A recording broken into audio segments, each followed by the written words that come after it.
This masterpiece will change the history of fashion. Make sure everything is perfect. Richard Thompson's powerful voice echoed through the backstage chaos. His son Daniel stood beside him, a smirk of self-satisfaction on his face.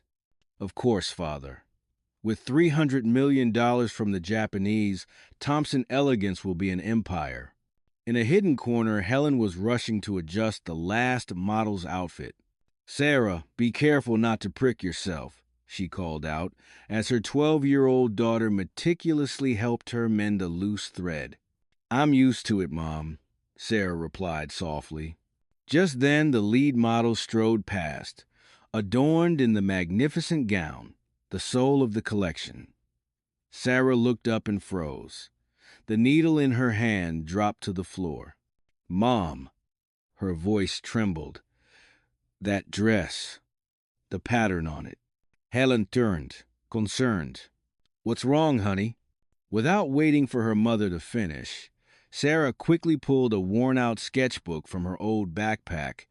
Her small fingers rapidly flipped to a yellowed page where a delicate pencil sketch depicted an identical dress with a note beneath, Kyoto, in my heart, Eleanor Hayes.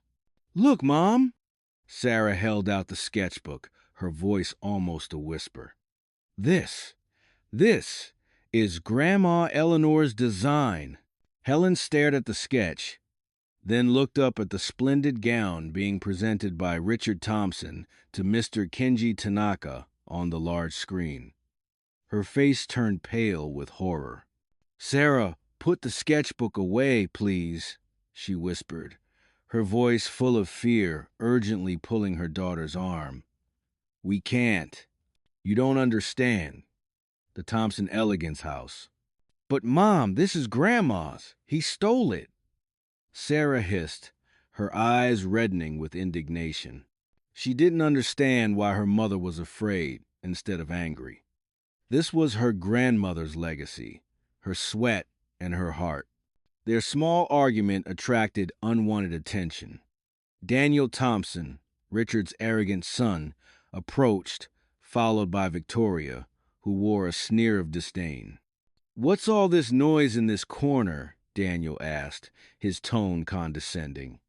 What kind of drama are the seamstress and her daughter putting on?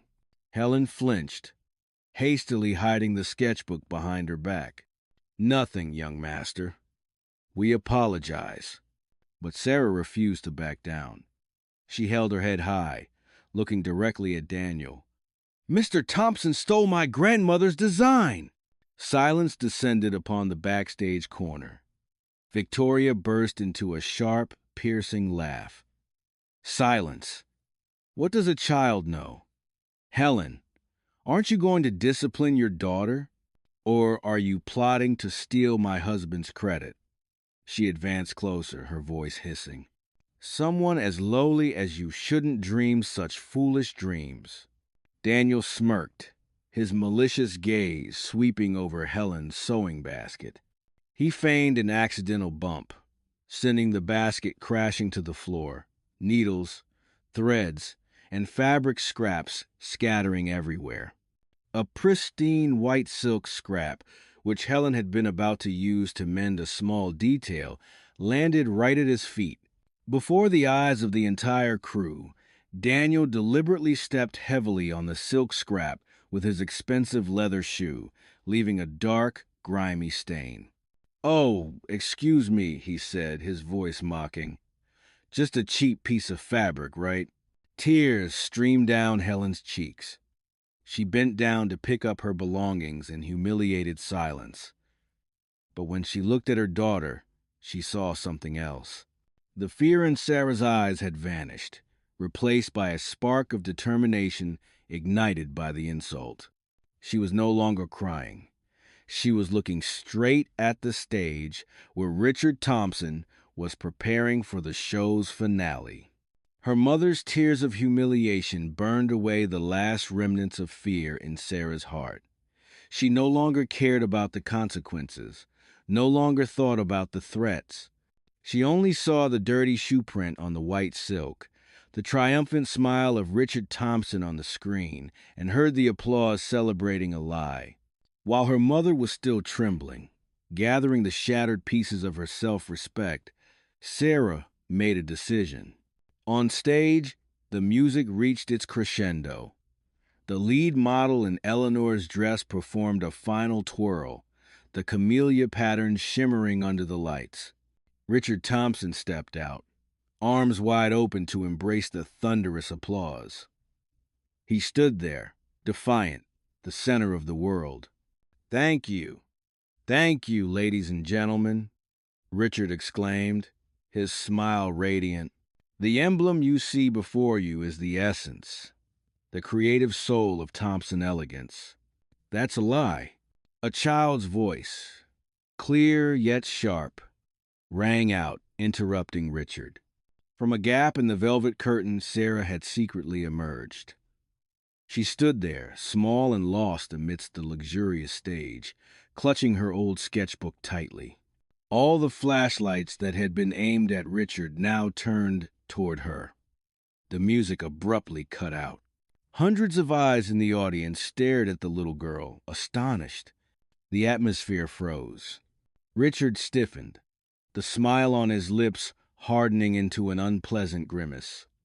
Backstage, Helen brought her hand to her mouth, too horrified to speak. Sarah took a deep breath, her voice trembling but resolute, echoing through the silent auditorium. "That dress was not created by him," she shouted, pointing directly at the model frozen on stage. "It was made from my grandmother, Eleanor Hayes's sketches many years ago. He is a thief." As Sarah's shout ended, the entire auditorium erupted. A blinding white wall of light from hundreds of cameras simultaneously flashed, hitting the stage. The shrill clicking of cameras mingled with astonished whispers, quickly turning into shouts from the media. "Where did this crazy kid come from?" Richard Thompson roared, his voice hoarse with shock and fury. The perfect smile of a second ago shattered, revealing a contorted face, red with embarrassment. He pointed at Sarah, his finger trembling. "Security! Get her! This is a conspiracy! An act of sabotage." The reporters were like sharks smelling blood. They sprang from their seats, pushing forward, holding up cameras and microphones. "Thompson, is what the girl says true? What's in that sketchbook? Little girl, who are you? Is this the daughter of a disgruntled employee?" Questions in various languages overlapped, forming a chaotic wall of sound, pressing in on Richard. He lost control. Two burly bodyguards immediately rushed onto the stage, their walkie-talkies crackling. They didn't care about the questions. Their objective was clear. They headed straight for Sarah, who still stood there, small but unwavering, clutching her grandmother's legacy like her only shield. Backstage, Helen collapsed to the floor, tears streaming down her face. "Sarah, no." She sobbed in despair. The world seemed to be crumbling before the little girl's eyes. But Sarah did not flinch. Her gaze met Richard's, challenging his lies amidst the storm she herself had created. The two large bodyguards closed in. One reached out a rough hand to grab her shoulder. Sarah had only a few seconds. She didn't scream anymore. Instead of looking at a frantically ordering Richard, she spun around toward the front row, her eyes searching for and locking on to Mr. Kenji Tanaka. Despite the chaos, she took a deep breath, and in the broken but clear Japanese her grandmother had taught her, she spoke, "Tanaka-sama, please look here." The entire auditorium gasped. A French child speaking Japanese? "Mr. Tanaka, who had been about to stand up, paused. His eyes narrowed, focusing entirely on the little girl. Seeing that she had captured valuable attention, Sarah didn't waste a second. She pointed to the pattern on the dress. That camellia flower, she said, switching to English so everyone could understand. But her eyes never left Mr. Tanaka. In Japan, it's called tsubaki. My grandmother embroidered it blooming out of season as a symbol of hope in the cold winter. Does Mr. Thompson know that? Richard was speechless. He only knew it was a beautiful flower, nothing more. Sarah didn't give him a chance to answer. She pointed to another detail, a tiny, intricate one that no one would notice unless they looked closely. And over there, that tiny knot hidden in the foliage, her voice trembled with emotion. That's not just a decorative pattern. That's my family's symbol. A symbol that only the Hayes family seamstresses understand. 3 intertwining loops, representing 3 generations: Eleanor, Helen, and Sarah. At this, she quickly flipped the sketchbook to that exact page. Under the flashing lights, everyone could clearly see Eleanor's pencil sketch with scribbled notes beside it explaining the meaning of each detail. Here! It's all here! Sarah held the sketchbook high. This is my family's story, my grandmother's legacy, not his breakthrough work. Her words were like a final hammer blow, shattering all doubt. Such a personal, deep, and emotional story could not be fabricated. Richard Thompson could steal the image, but he could not steal the soul behind it. The evidence was undeniable. A personal, profound, and emotionally charged story could not be made up. The reporters went wild. They realized this was not a theatrical disruption, but the most shocking plagiarism scandal in New York Fashion Week history. Seeing the panic in his team's eyes and the glee on the journalists' faces, Richard Thompson finally lost all composure. His lie had been exposed to the entire world. "Shut up!" he roared like a wounded animal. "Get her out! Get her and her mother out of here! Immediately!" The 2 large bodyguards didn't hesitate. They lunged at Sarah like 2 hawks. The auditorium held its breath, awaiting the sight of the poor girl being roughly dragged away. Helen, in the wings, just closed her eyes tightly, unable to watch. But just as a bodyguard's hand was about to touch Sarah's shoulder, a voice rang out. The voice wasn't loud, but it carried an absolute authority that made both giant men freeze instantly. Stop. It was Mr. Kenji Tanaka. He had stood up, his face calm but his eyes sharp as knives. All noise in the auditorium immediately ceased. Richard Thompson turned, astonished and confused. He didn't understand why his most important investor was interfering. Ignoring Richard's panicked face, Mr. Tanaka looked directly at Sarah. His gaze held no judgment, only an unusual intensity. He spoke in English, his voice slow and clear. "Mademoiselle, please, explain." All eyes turned to the little girl. The weight of the world seemed to be resting on her small shoulders. Sarah trembled, her lips moved, but no words came out. Tears welled up in her eyes. But then she remembered her grandmother's words. "When you are afraid, remember where your heart belongs." Her heart was in Kyoto, with her grandmother's memories.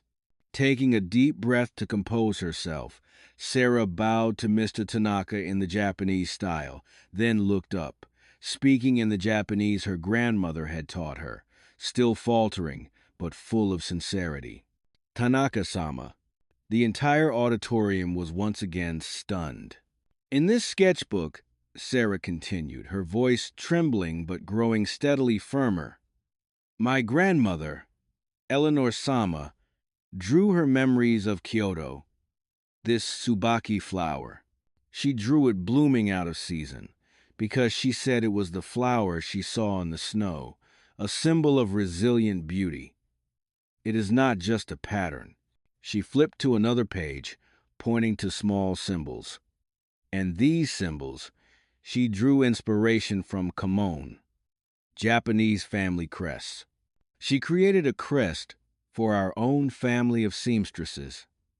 Every line carries a meaning that only we understand. Like an invisible thread, that language connected the 12-year-old girl with the powerful investor, creating a private space amidst the chaotic stage. She was no longer proving anything to the world. She was recounting her grandmother's story to someone who could truly understand the cultural soul within it. Suddenly, from the wings, a choked sob broke the silence. Everyone turned. A young woman from the Thompson Elegance design team, her face streaked with tears, trembled as she emerged from the shadows. She looked at Sarah, then at Richard, her eyes filled with conflict and guilt. "Emily, get back inside now!" Richard hissed, his voice full of menace. But it was too late. Flashlights immediately aimed at the young woman. She had become the new focal point. The little girl, "She's telling the truth." Emily burst into tears, her voice breaking with indignation. "It's all true!" The entire auditorium exploded. If Sarah's words were a spark, this confession was a powder keg. "We found that sketchbook," she continued, ignoring Richard's murderous gaze. "It was in an old box containing materials from a workshop the corporation bought years ago. It was a treasure." Emily looked directly into the forest of cameras, tears streaming down her cheeks. "But Mr. Thompson, he forced us. He said old ideas have no owner and that it would be a waste not to bring them to the world. He ordered the entire team to recreate every detail, and then put his name on it to sell internationally." The confession was delivered. Clear, decisive, and undeniable. It was a death sentence for Richard Thompson's reputation, pronounced before the entire fashion world. While the auditorium was still reverberating from Emily's confession, Mr. Kenji Tanaka paid no attention to the sobbing girl or the collapsing Richard Thompson. He walked onto the stage, heading straight for Sarah, his eyes fixed on the sketchbook in her hands. "Little girl," he said, his voice calm but with a strange urgency. "Can you show me the name in the sketchbook again?" Sarah, still dazed by what had just happened, hesitantly handed him the sketchbook. Mr. Tanaka took it with both hands, with unusual reverence. His fingers traced the soft, faded handwriting. "Kyoto in my heart, Eleanor Hayes." As he read the name Eleanor Hayes, the powerful man's eyes suddenly widened. An expression of astonishment, nostalgia, and deep emotion appeared on his usually composed face. He looked up at Sarah, then at Helen, who was being helped out from the wings. "Eleanor Hayes." He repeated the name like a whisper from the past. Before the astonished silence of hundreds of journalists, Mr. Tanaka spoke, his story echoing through the auditorium. "Many years ago, when my father was a young man working at a textile workshop in the Gion district of Kyoto, a terrible fire broke out. The fire spread very quickly. My father was trapped inside, amidst burning wooden pillars. His voice deepened, carrying the weight of memory. Everyone else had fled, but one person did not. A young American seamstress, who was there to learn about silk weaving techniques, bravely rushed into the flames. She found my father unconscious from the smoke and pulled him out just seconds before the roof collapsed." Mr. Tanaka looked at Sarah and her mother, his eyes shining with infinite gratitude. "That brave seamstress, her name was Eleanor Hayes. My family searched for her for decades to repay that life-saving kindness, but she left Japan not long after, and we lost all trace of her." He gently returned the sketchbook to Sarah. I never imagined that today, the granddaughter of that benefactor would once again defend my family's honor by exposing a lie. The historical connection just revealed became the final hammer blow to Richard Thompson's career. The atmosphere in the auditorium was no longer the curiosity of a scandal, but the solemn silence before a story of gratitude and honor. Mr. Kenji Tanaka turned around, facing Richard, who now looked worse than a condemned criminal. Mr. Tanaka's usual powerful demeanor was now icy. "Mr. Thompson," he said, his voice echoing, distinct, loud enough for every microphone to capture. "Our contract was built on trust, creativity, and honor. But tonight, you have proven that you possess none of those." He glanced at the $300 million contract lying on the table in the front row. "The Tanaka Corporation will never collaborate with a thief and a dishonorable man." Then he turned to his assistant and gave a short, clear command in Japanese, but its meaning was understood by everyone. The assistant immediately stepped forward, took the contract, and before hundreds of camera lenses, tore it in half. The sharp sound of paper tearing resonated like a final indictment. That was the moment the Thompson Elegance empire collapsed. Immediately, the journalists swarmed like disturbed bees.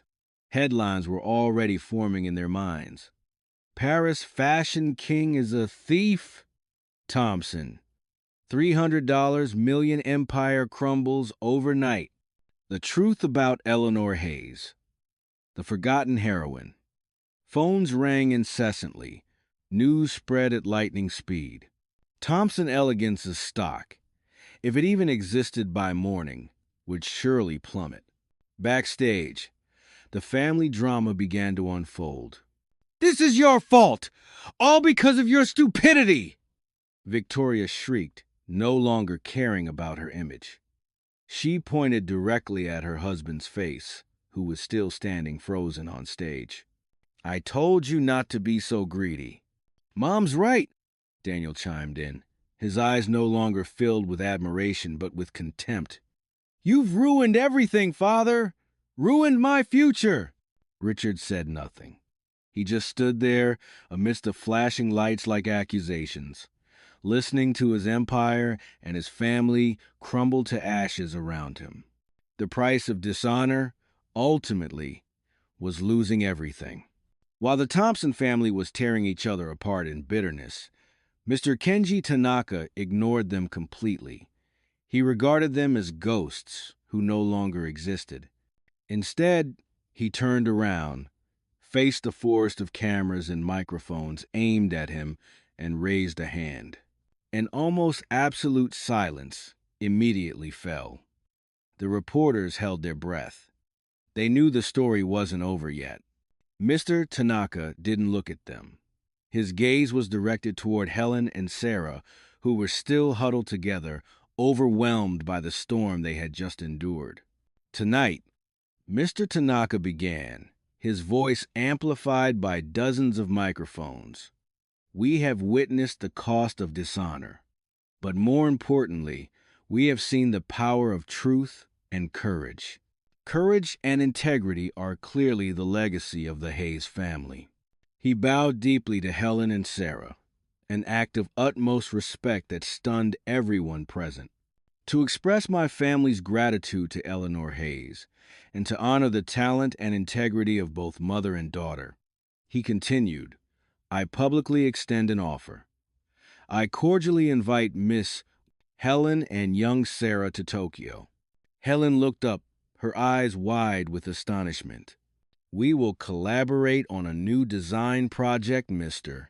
Tanaka announced.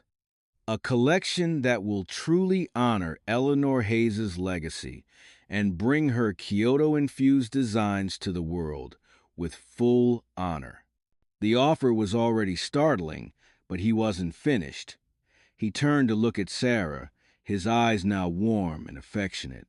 "And for you, Sarah Chan," he said, "because of your extraordinary courage, The Tanaka Corporation promises to sponsor your full tuition at any prestigious fashion school in the world that you choose, until you complete your studies. It was a promise of a future Sarah had not even dared to dream of before. Helen burst into tears, but this time they were tears of happiness and immense gratitude. She could only whisper two words: "Thank you, thank you." Sarah stood speechless, still clutching her grandmother's sketchbook. She had not only brought justice to her grandmother, but she had also rediscovered a glorious past that her family had never known. And before her, a brilliant future had just opened up. A few days later, the glamorous but treacherous world of New York was left behind. The sky outside the airplane window was an endless, deep blue. Below, clouds stretched out like a white duvet, completely separating Sarah from the world she had left behind. She was no longer the little seamstress hiding in the backstage corner, but a special passenger on a flight to a new beginning. Sarah no longer looked outside. She looked down, her gaze softly fixed on the treasure in her lap, her grandmother's old sketchbook. Her small hand gently traced the worn cover, feeling every crease of time. This sketchbook had once been the cause of humiliation, but now it was a passport to the future, proof of an undeniable truth. Genuine creativity will always endure, and the courage to defend honor will ultimately be justly rewarded. A serene smile blossomed on Sarah's lips. The airplane continued to fly forward through the clouds toward the rising Sunday. It was taking her to Tokyo, to a brilliant future. A future woven not with expensive silks and brocades, but with the golden threads of honor and kindness.